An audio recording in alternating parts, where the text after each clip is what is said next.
کسی نے کہا کہ جہنم میں ایک عورت اپنے ساتھ 4 مردوں کو لے جائے گی،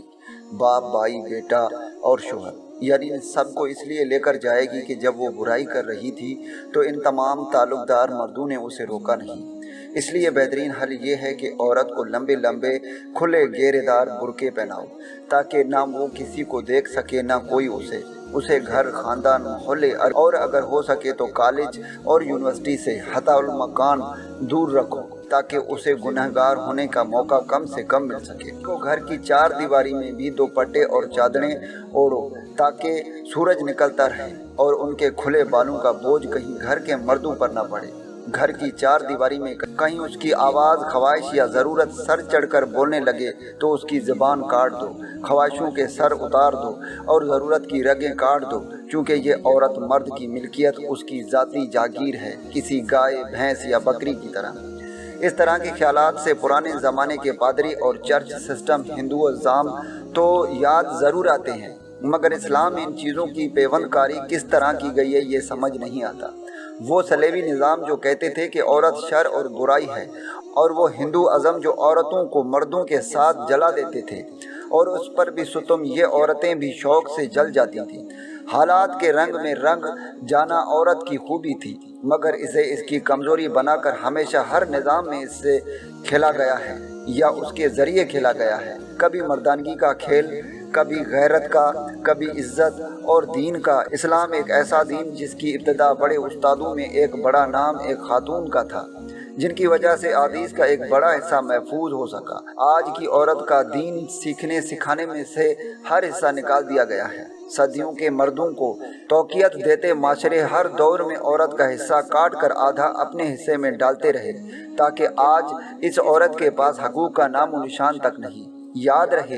یاد رہے میں اس وقت پورے پاکستان کی عورت کی بات کر رہا ہوں، کسی حد تک اس حال سے بچی ہوئی عورتوں کا نہیں۔ یہ سنتا ہوں تو سوچتا ہوں ہر مرد نے اس حدیث سے اپنی طاقت کو تقویت دی ہے، عورت پر اپنی اولیت اور حکمت کا تڑکا لگایا ہے۔ کوئی اس کی تعبیر ایسے کیوں نہیں کرتا کہ ایک عورت کی وجہ سے 4 مرد جہنم میں جائیں گے، کیونکہ وہ چاروں میں مل کر بھی ایک عورت کو اس کے حق نہ دلوا سکا۔ ایک عورت 4 مردوں کے پلے پڑی، پر کوئی ایک بھی اسے وہ عزت یا وقار، حق یا انصاف نہ دے سکا جو قرآن اور اسلام نے اسے عطا کیا تھا۔ باپ اور بھائی فرائض پورے کروا کر حقوق شوہروں کے گلے ڈالتے رہے، شوہر بیٹوں تک دھکیلتے رہے، اور بیٹے جو خود بادشاہوں کی طرح کنیزوں جیسی ماؤں کی گود میں پرورش پاتے ہیں تو سب سے پہلا پاؤں اپنی ماں کو ہی مارتے ہیں۔ کیا یہ 4 مرد عورت کے ساتھ اس لیے تو جہنم میں نہیں جائیں گے کہ ان چاروں نے مل کر اللہ کی بنائی ایک تحقیق کا گلا گھونٹ دیا،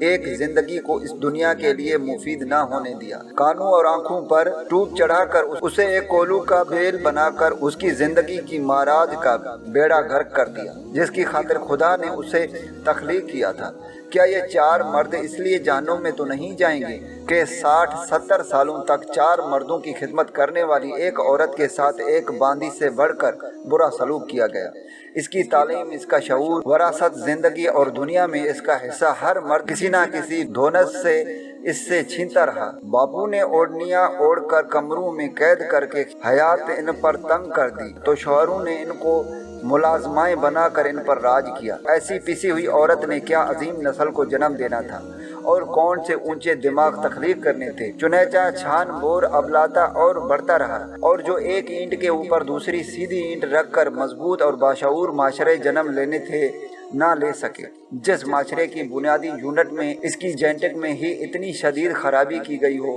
کیا اس کی افادیت اور کیا اس کا وجود زندگی کہاں گئی؟ وہ عورتیں جو میدان جنگ میں زخمیوں کو پانی پلاتی تھیں، ایسی صورتحال میں جب آس پاس تلواریں، نیزے اور تیروں کا گھمسان کا رن پڑتا ہو، بندہ بندے پر گرتا ہو، وہ عورتیں جو شہر سے باہر غاروں میں تنہا کھانا پہنچاتی ہوں، حیرت ہے کہ تب ان کافروں کے معاشرے میں نہ اغوا ہوتے تھے، نہ ریپ، نہ عورتوں پر آوازیں کسی جاتی تھی، نہ راہ چلتی کو ہاتھ لگا چھو کر نہ پاتولا کیا جاتا تھا۔ کیسا کفر کا معاشرہ تھا جو ہمارے معاشرے سے بھی اچھا تھا۔ وہ عورتیں کہاں ہیں جن کو اپنے پاپوں کی شکایت کرنے کا حق تھا؟ وہ جو ہمارے معاشرے سے بھی اچھا تھا،